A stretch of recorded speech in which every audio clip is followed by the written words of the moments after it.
Good morning, everybody. Good afternoon, depending on where you are in the world. We've had 720 people check in for this, our 6th annual Future Security Forum, which is a joint event between New America and Arizona State, and also our co-partners this year, Joint Special Operations University and the Army War College Strategic Studies Institute. It's my pleasure to introduce our CEO, Anne-Marie Slaughter, who is also a professor of practice at Arizona State, the former head of policy planning at the State Department, and also the former dean of the Woodrow Wilson School at Princeton University. So Anne-Marie will be taking it from here.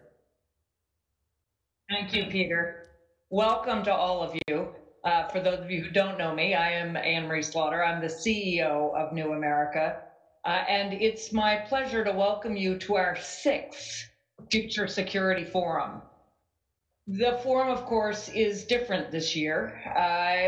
In years past, we've of course done it in person, but we also need to stop and reflect that we are in the middle of a pandemic that really forces us to rethink our definition of national security.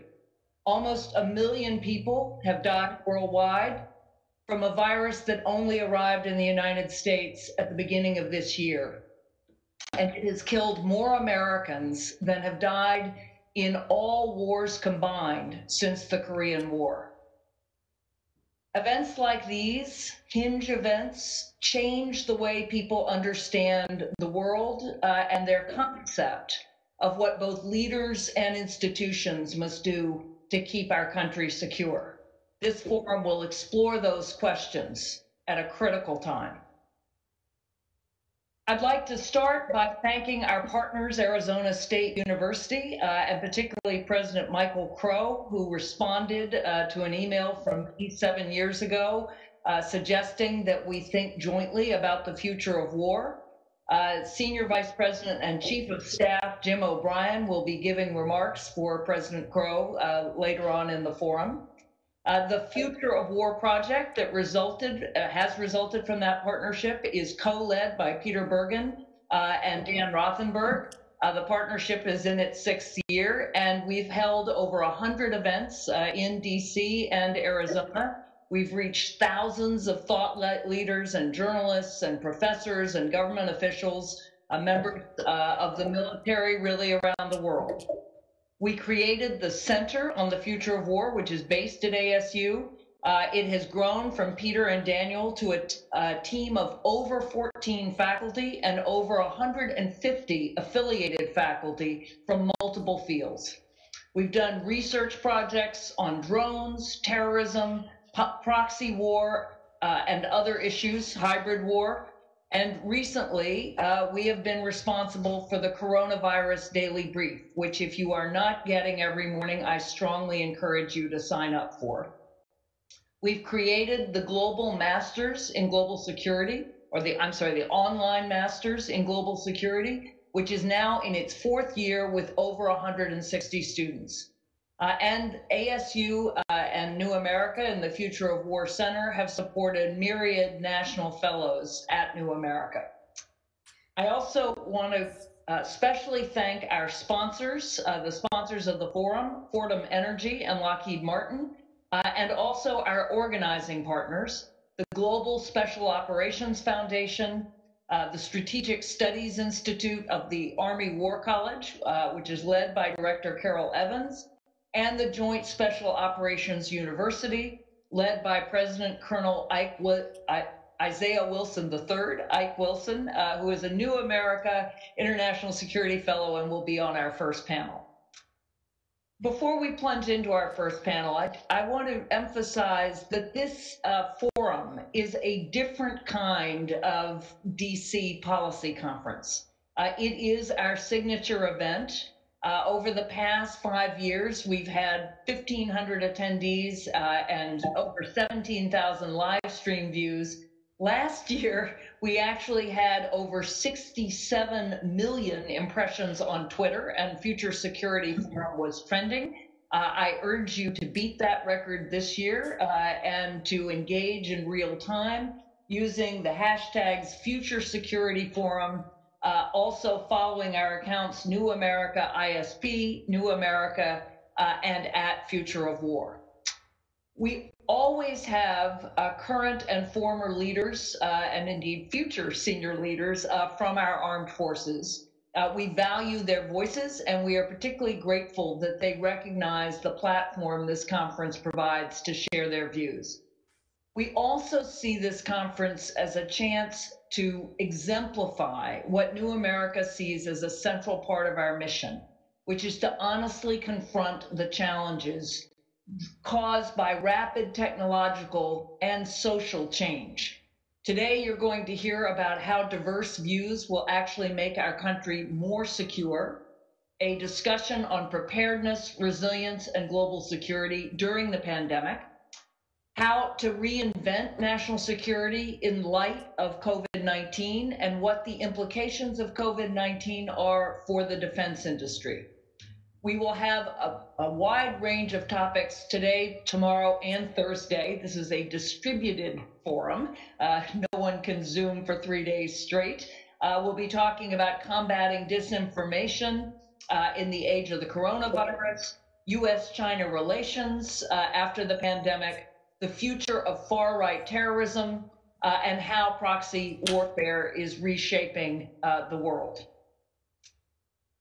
So please join us today, but also remember to come back tomorrow and Thursday to stream our sessions.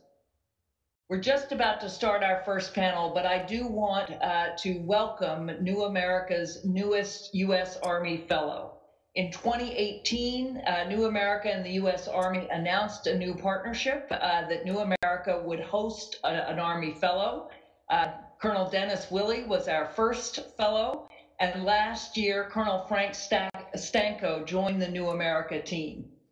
He conducted research on issues of national security and great power competition, and he served as a wonderful link, as Colonel Willey had before him, between the Army and the policy community.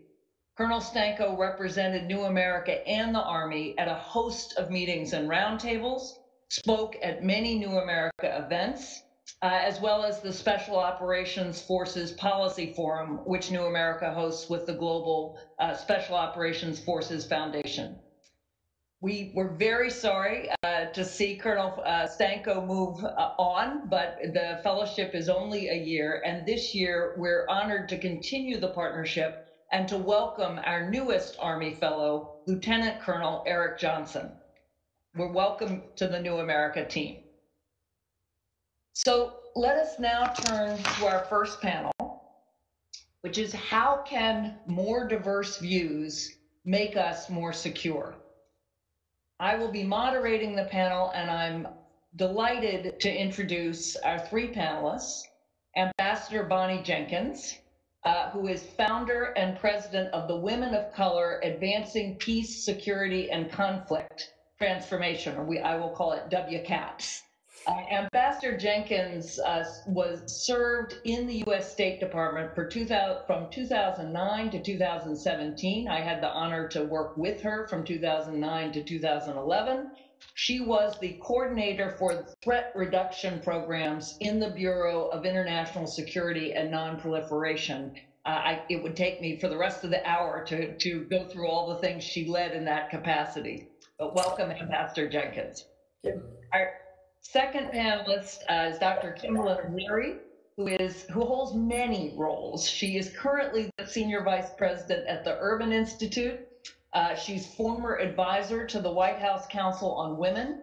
She's a fellow in the International Security Program with us. And in her home base.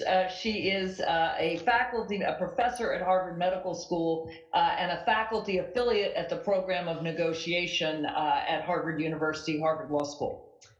And finally, our third panelist is Colonel retired Isaiah Wilson III. I will call him Ike, who is the president of the Joint Special Operations University and also a fellow in our international security program.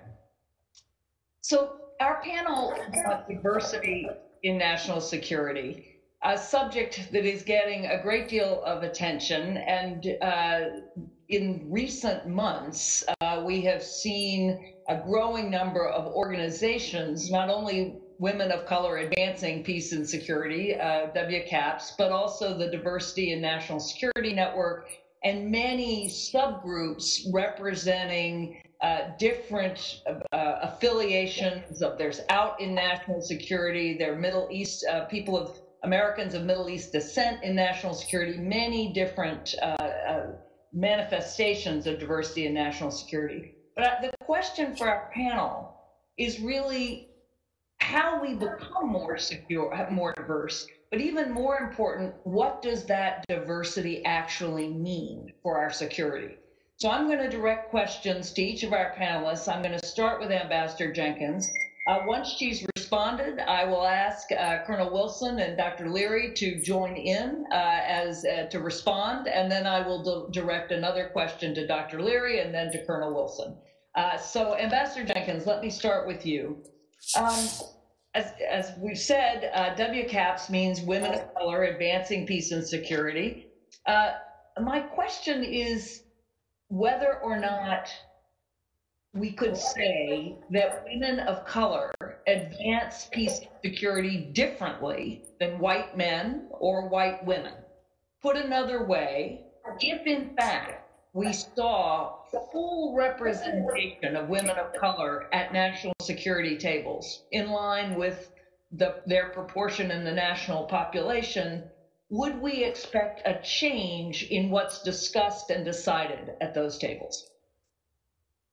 Great. Thank you, Anne Marie, and thank you for New America and all the organizers for this event. It's always a great opportunity to have a chance to have these conversations and talk about the importance of diversity. Today is also the 3rd year anniversary of WCAPS, so it's really my honor to be able to do this today on this momentous event for time for my organization. So I think the way to look at this question is from a different angle. Of course, WCAPS was founded on the idea that we need to have more diverse voices in foreign policy, in national security, because the voices are now very much absent, particularly people of color. But I think the way to look at it is that when you have diverse people around the table, what you're going to have is a different perspectives that are going to be there. You're going to have people who have had different experiences in growing up in America and probably in other places as well when you have these different voices. You have people who are at the table who face different challenges when they and have a different subculture in America. So when you have those voices, what you're going to end up having is a discussion and therefore a result that's going to be much more representative, not only of all the people who are going to be impacted by decisions, but the discussions themselves will reflect different viewpoints, because the people in the room have different ideas and experiences when they come into those discussions. And so when you don't have that, you have a discussion and you have a result of discussions that really represent only one piece of the pie. And it's very difficult to understand how you can have results or how you can have decisions that are going to impact people and have them be really as impactful or as successful as they can be if you don't have different viewpoints. And you also don't have people who can say, that's one way of doing it, but let me give you another idea of doing this. And, because you come in there, everybody comes in with with their history, with their culture, with what they've learned, and their own experience in America. So if you don't have that, you're missing that. But if you do have that, your result will naturally be much more enriched. And what that also means, and this is something I also mentioned, I remember we talked about this at another time, is that, what I see in the discussions that I have with my organization, individuals there, is a perspective on the way the world should be, or the way the U.S. should be in the world, which is much more representative than just one viewpoint. So you will have, if we're going to be working in another country, you're not going to have just, let's say, a much more militaristic view of approaching an issue. It's going to be much more, let's think about other ways of doing it. And I think that from the experiences that I have had in many different settings, the different experiences make a big difference. The different challenges, the different things that people face growing up in America will naturally lead to different discussions and therefore different results.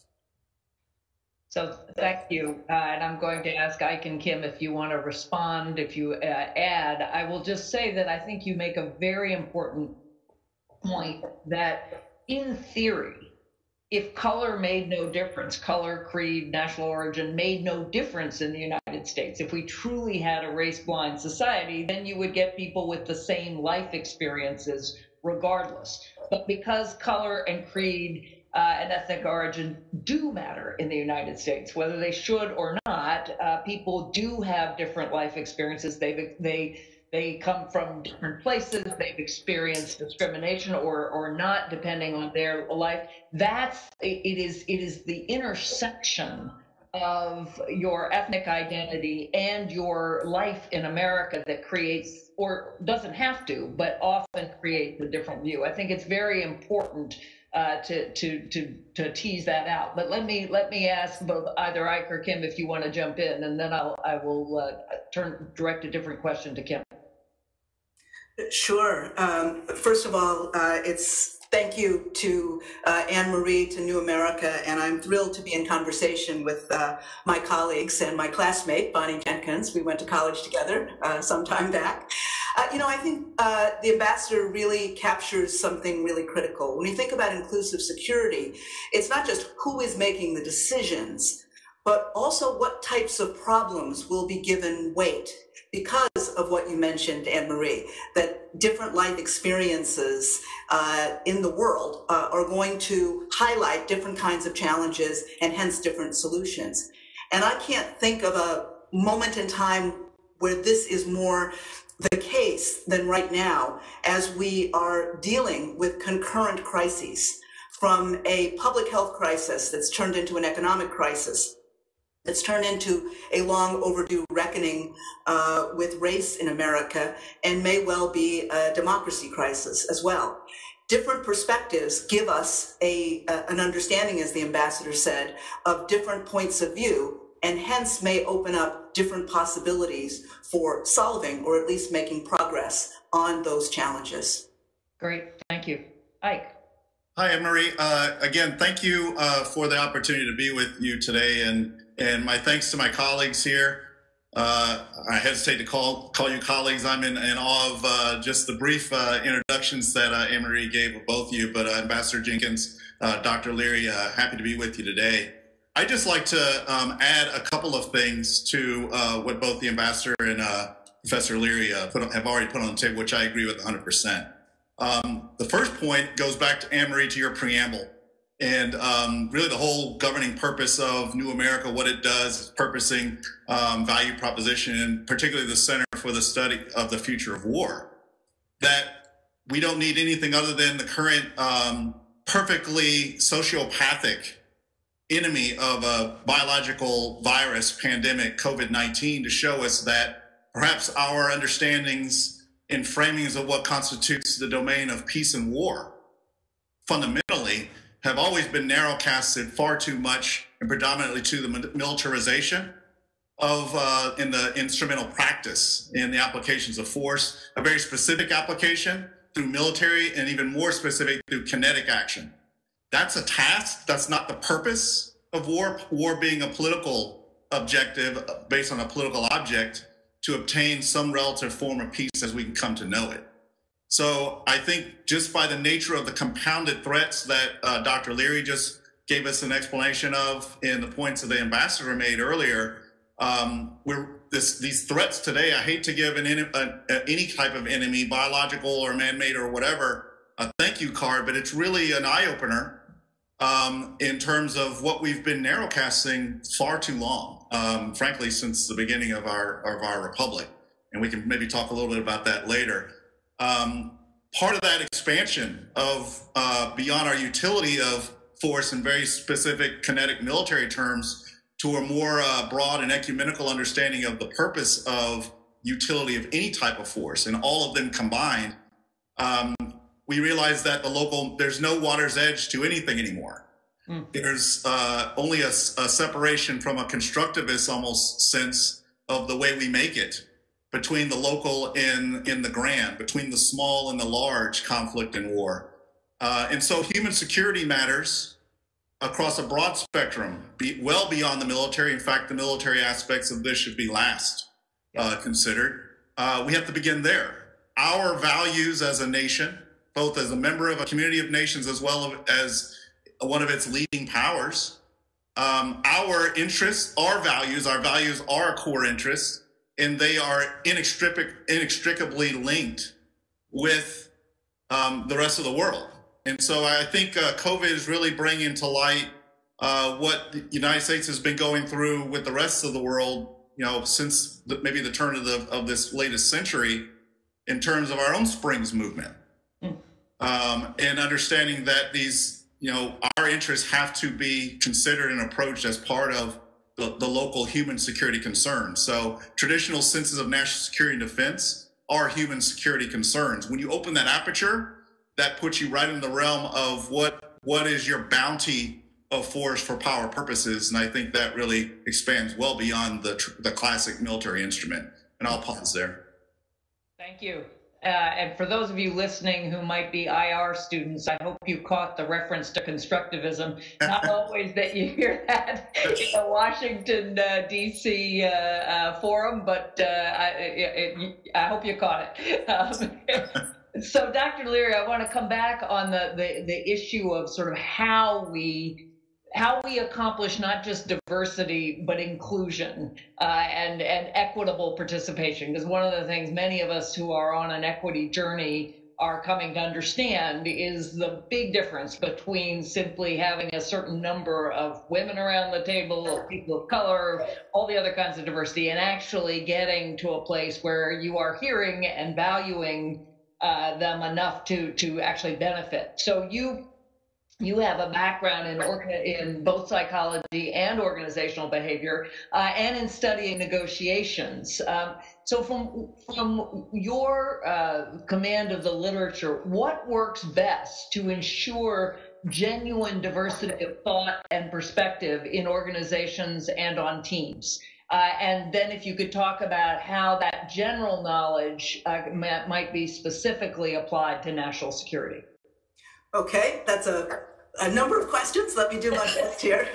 Let me start first with what we know about leadership. First of all, effective leadership requires a blend of intellectual qualities. The ones that we think of most often are analytic and strategic capacity. But increasingly, we recognize that effective leaders also have good, what we now call non-cognitive skills, things like self-awareness, empathy, humility. And what's interesting is that when studies have been done, say, of people in existing leadership roles, and there's a significant study that was done in 2012 by Zenger and Folkman, they studied 7,300 leaders who were rated by their peers, by their supervisors, by their direct reports. And women leaders scored highest in 12 of those 16 skills. But when we zoom out and look at least our Fortune 100 and 500 companies, only a maximum of about 8% of those leaders are female CEOs. So a disconnect exists between what we say we want in leaders and what we actually value. And I think that's important to just keep in mind. But when we think about what works best, we there are a number of studies for now a number of years that really give us some pretty clear pathways. The first is sponsoring leadership. That leadership is a set of activities. It's not just the title. And for people to be able to take on those titles, they need to be not only actively encouraged, but to be sponsored, to be in the room where things are happening, or on the Zoom calls where things are discussed. We also know that there's a lot of bias, implicit attitudes that govern organizational life. These are not planful actions that people take. It's in the way your HR system is organized. It's in how you interview people for promotions and so forth. And so if we can, with an understanding that those challenges are there, we can actually architect equity. And finally, given what we know in all organizations, including the military, that harassment is a challenge. And so anti-harassment policies need to be clear. Let me just say a little bit about what architecting for equity looks like, because it can involve large-scale changes, but also changes that can be made anytime, including around a seminar table or any kind of organizational meeting. The big picture ones are, how do you bring people into your organization? And there's a good deal of evidence that suggests that anonymizing resumes will give you a more diverse pool of people. My colleague Iris Bonnet from the Kennedy School at Harvard has a lot of research that suggests that when candidates for jobs are considered in groups, you get more equitable outcomes as opposed to one at a time. Because when you consider candidates one at a time, you tend to default to indexing them against your idea of what a man or a woman should look like in that role. When we also talk about what we can aspire to paycheck equity and really encourage parental leave for both men and women. But this is where another dimension of what the ambassador said, I think, is really critical. It's not enough just to look at gender. We also have to look at the intersection of race and gender. And here is something that may surprise you, perhaps not, but when we look at the typical negotiation tactics that allow people to have higher salaries, when men engage in those tactics, it's what's expected. When women do so, they may be violating an expectation about gender. And when women of color engage in those same tactics, they are branded as a quote-unquote angry black woman and lose their capacity for persuasion in that encounter. So being aware of all of this is absolutely critical, and having targets and changes that you can index your organization against, also critical. And more specifically, around making sure that in any conversation that we do hear those diverse voices, the person who is moderating that meeting has to be sure to include them, not for it just to be a whoever can get their voice in the conversation first, but make sure that you create time for divergent conversations. Let's see what we think that's distinct about this issue, as well as where we all agree. That's great. Thank you. I'm going to ask Bonnie, I'll turn to you if you have reactions, and I'll come back to Ike. I will just say that even as somebody who knows this literature, as a CEO, I have found myself in situations conscious that that is my deep bias. In other words, when a man is pushing versus when a woman is pushing, and finding it harder to say no to a man than to say to a woman. In other words, even if you are completely well-intentioned, these are really deep biases, right? We are absorbing them from the moment we're born, and you have to consciously push against them, even if you think, oh, of course I wouldn't do this. You know, I'm a woman. I've pushed myself. I've been on the other end of that. So I think this notion of architecting it into the structure of your system rather than relying even on well-intentioned people is so important. So Ambassador Jenkins. I'm moving back and forth between titles and first names. You'll just have to. Yes, Bonnie's fine. Don't worry about it. Yes, I mean, both what Dr. Leary and what you have been saying makes a lot of sense, and what I have been thinking through a lot. First of all, the idea, the understanding that we are all part. And I talked about this. We're all part of the culture which we brought up in, and so a lot of the things that require change, as you said.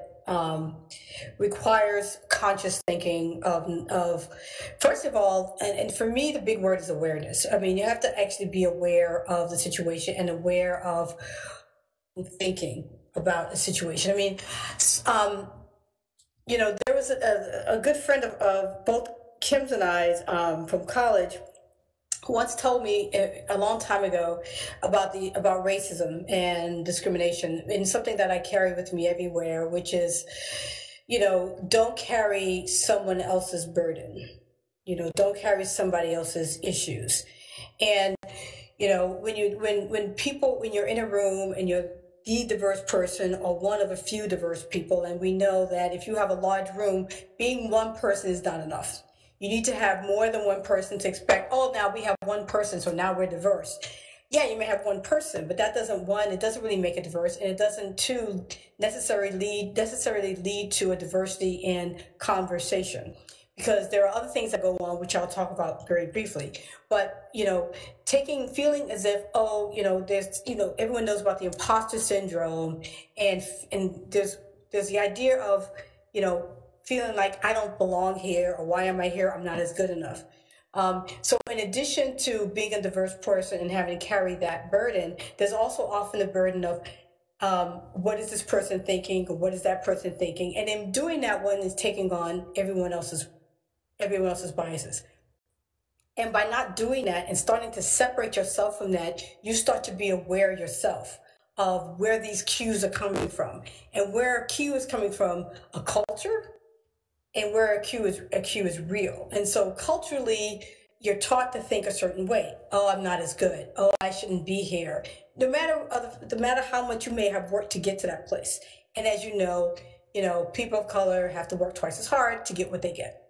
So despite the fact that you've worked twice as hard to get there, you still have this feeling. So you have to separate yourself and learn to say and to be aware of where cues are coming from culture and how much one also brings to the table.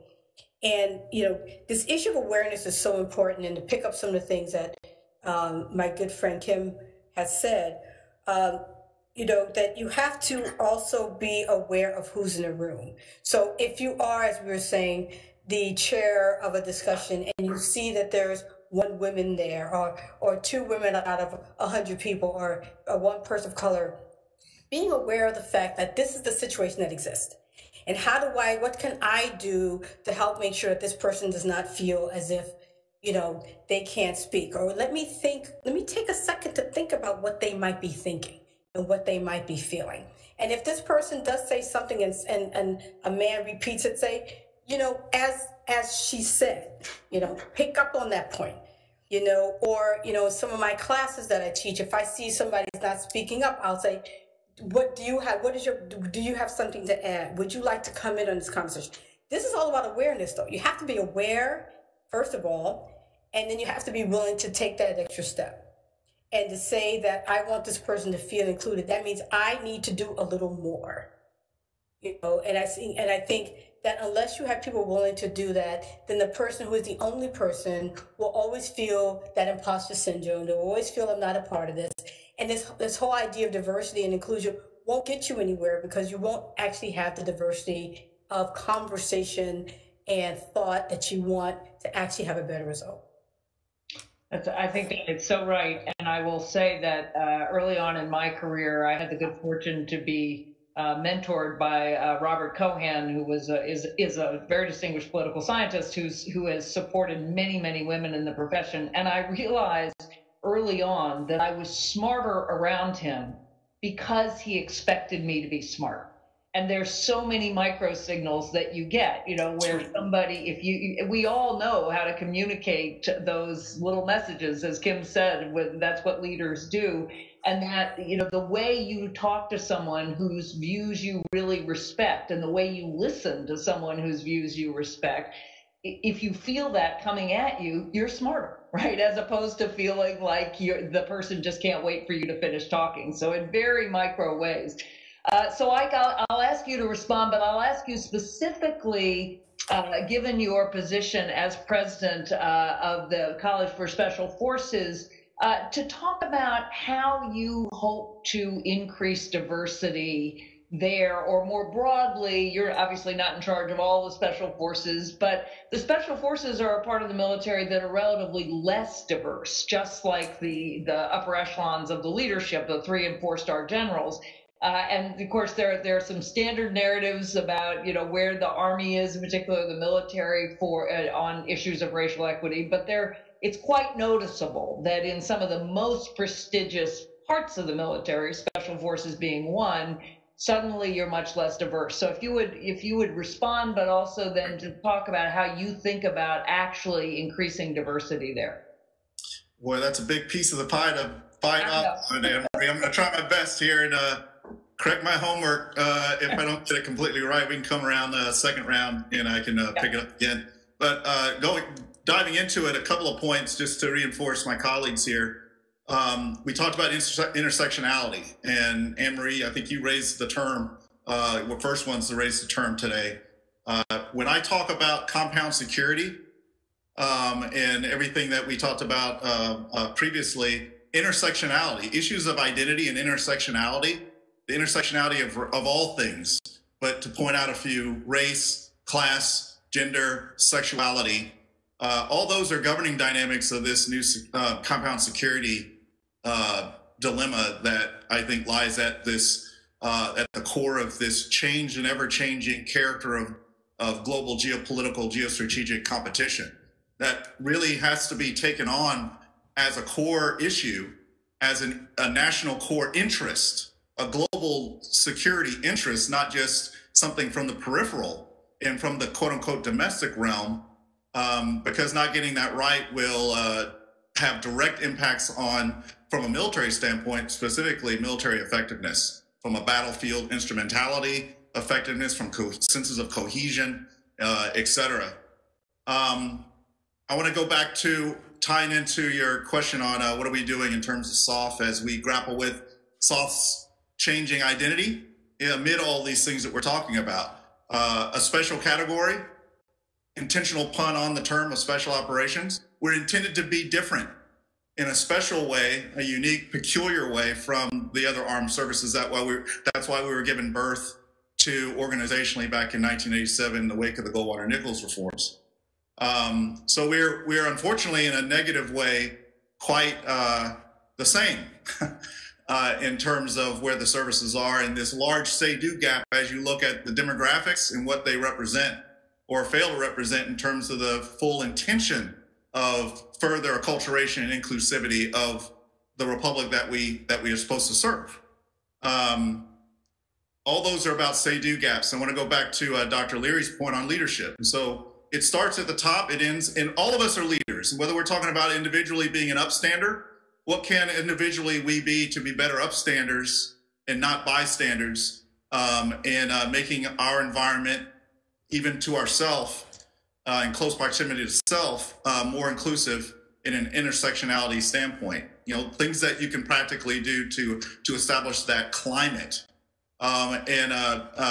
Ambassador Jenkins spelled out one particularly so. As we're in conversations like this, being not an opportunity listener, but an empathetic listener, so that you can actually pick up on a colleague's comments and do reinforcement and basically amplify not only their message, but where the message is coming from, the messenger, so that we can actually raise our voices and raise that agency and sociological representation in any form, from the smallest group to the nation to the community of nations. I think that's very important. It may sound like a small thing, but I think it can have immediate cascade positive effects. Dr. Leary mentioned architecting in for equity, and that's exactly what we're talking about here. One of the things we're doing DoD-wide in specifically the SOF under our current CG's leadership is trying to anonymize some of the things in terms of selection in accessions criteria into the force, and particularly into the SOF community and the SOF force. My words, I would put it this way: do everything we can to remove the equivalence of poll taxes that are not truly mission essential to accession and selection. One of the things the DoD is doing that I'm frankly very proud of right now is we are getting rid of the photo from the officer record briefs, as the Army calls them, and the equivalent across the different armed services, from promotion boards for consideration.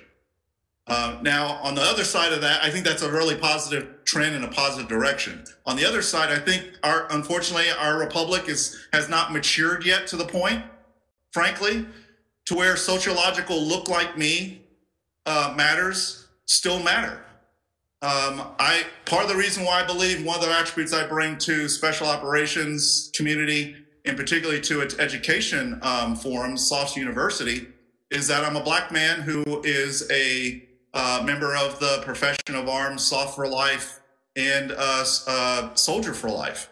Because I think it's important that we're still at a place where it's very important to get to that eventual mature stage of representation of agency, trustee-based. You don't have to look like me, come from my same background, because I know you're an empathetic leader and listener, and that you're going to follow this foundational tenet of being a part of a republic that's all about majority rule, but a constant respect and a voice and a hearing of minority rights.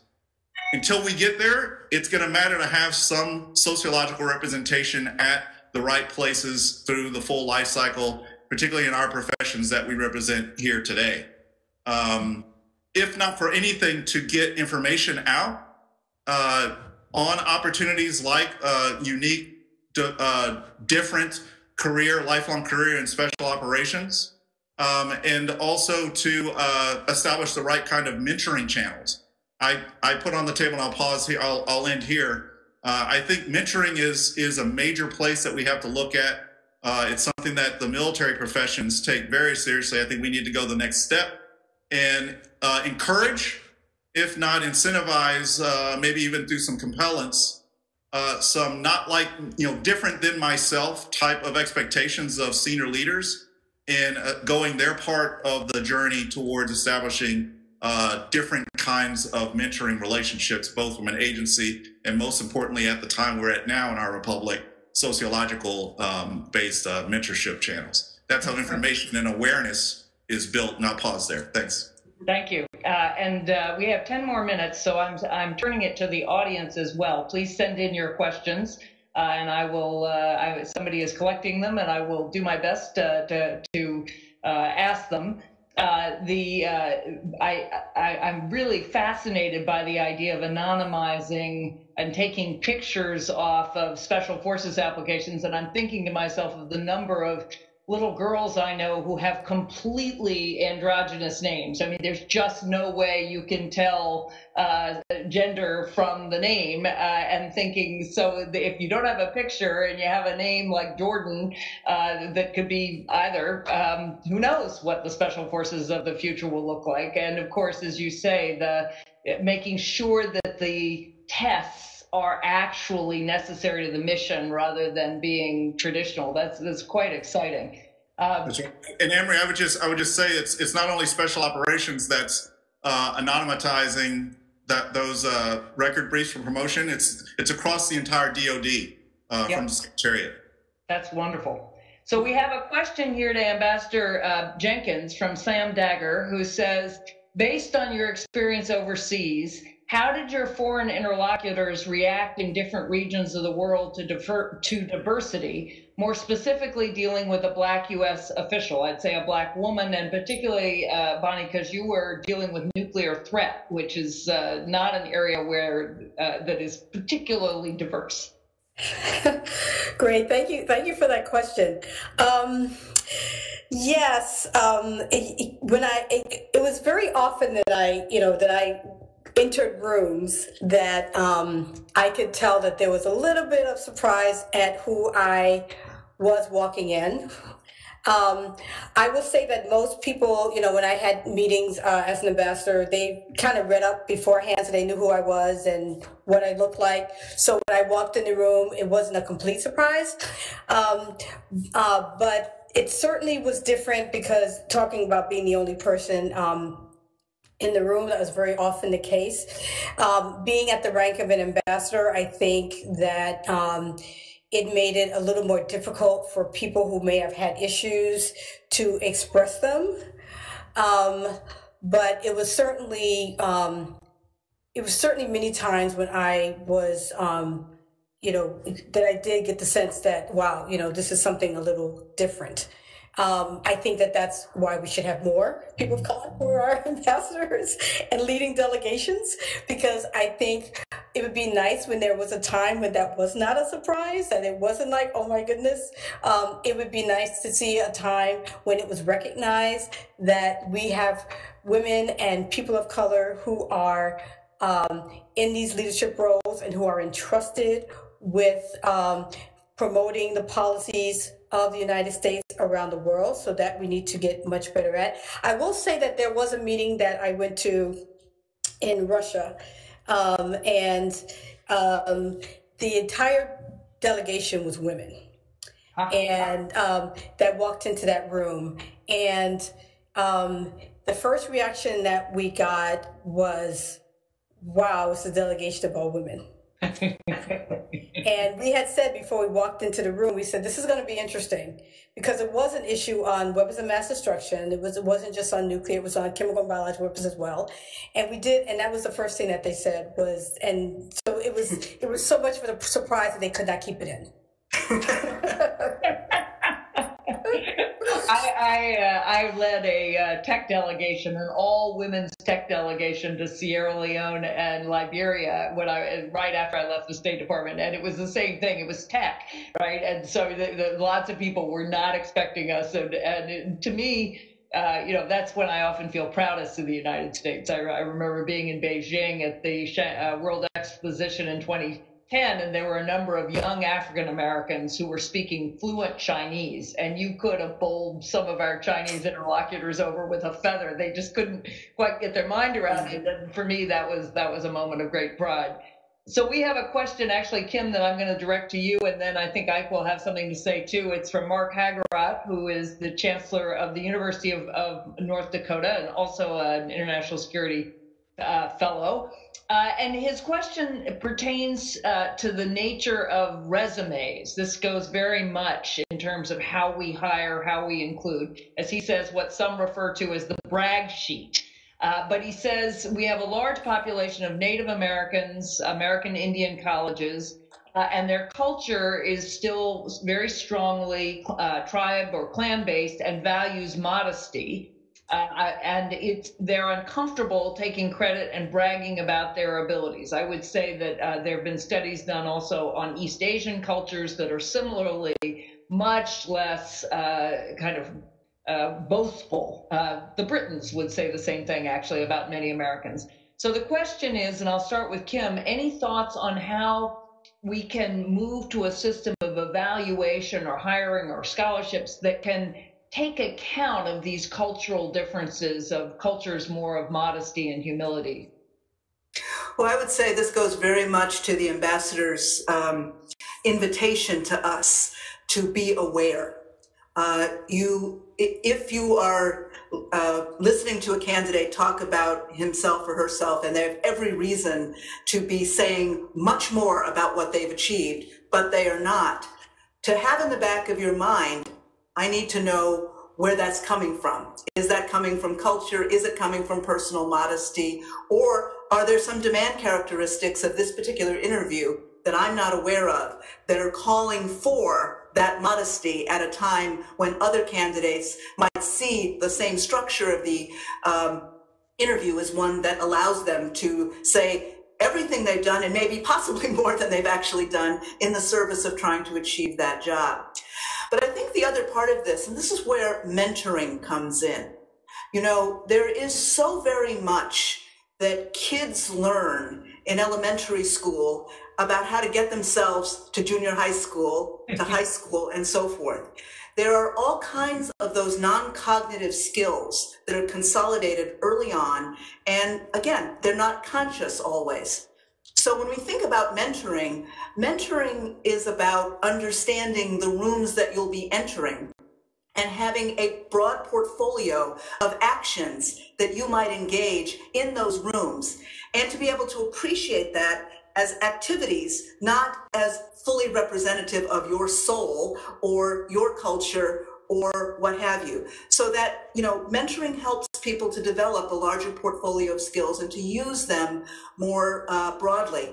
And I would just mention this with girls of color, for example.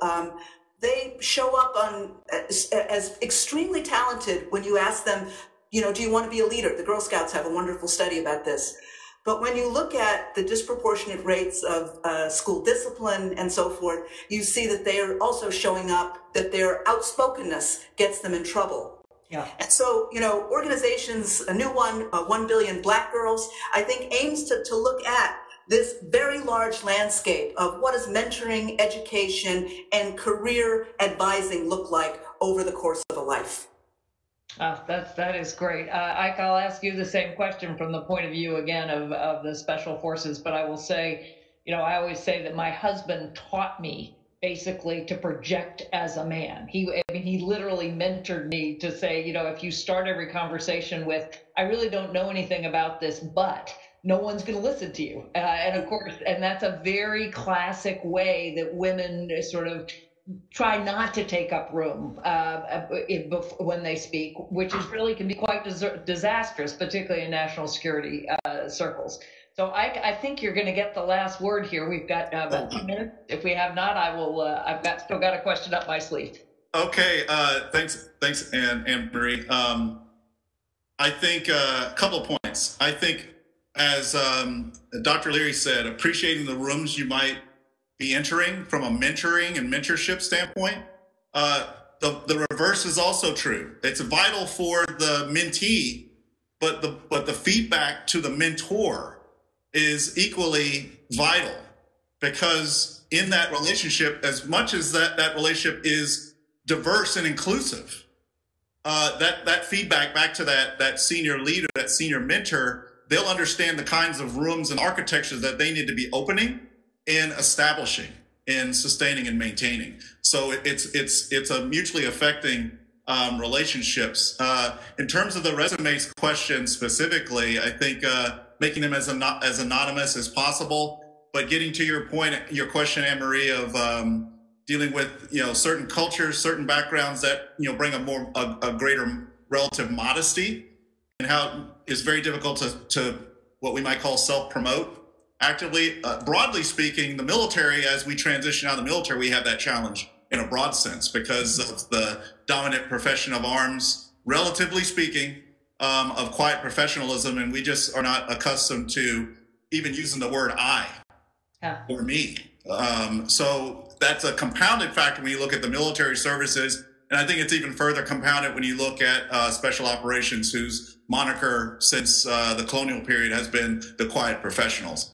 The challenge there for leaders is it's intersectionality. So therefore, the conjunction by which you lead and set these architectures of equity it has to be the right conjunction. It's not an or conjunction. It's not a single discrete indicator approach. It has to be an and so the resume alone is not good enough. And so setting up resume review as part of a process ranging from small group interviews or indirect interviews of people who know, establishing your hiring and selection searches in ways that are focused on telling stories. Tell me a story in behavior-based questioning. These are the types of very practical techniques that have to be made. Anne-Marie, forgive me, but I rarely do this, but I'm going to recommend a book because, you know, tying this back to the, you know, to the national security and defense context, our great friend, Dr. Jason Lyle at Dartmouth College has just written and released a great book on divided armies. In the book, he focuses specifically on the look at military effectiveness and military inequality, and how pre-choices of a state and society in terms of how they consider the in group and the out group has a direct empirical negative impact on use of force outcomes, whether it's military in a traditional sense or well beyond that, as we've been talking about today. So it's an imperative. Interests and values are intersectional. Diversity is not about political correctness. It's about effectiveness. You heard it here. That is the perfect note on which to end Divided Armies. That's a great recommendation. So Ambassador Jenkins and Dr. Leary and President Colonel Wilson, thank you for kicking us off with a great first panel and a conversation. And Peter, back to you.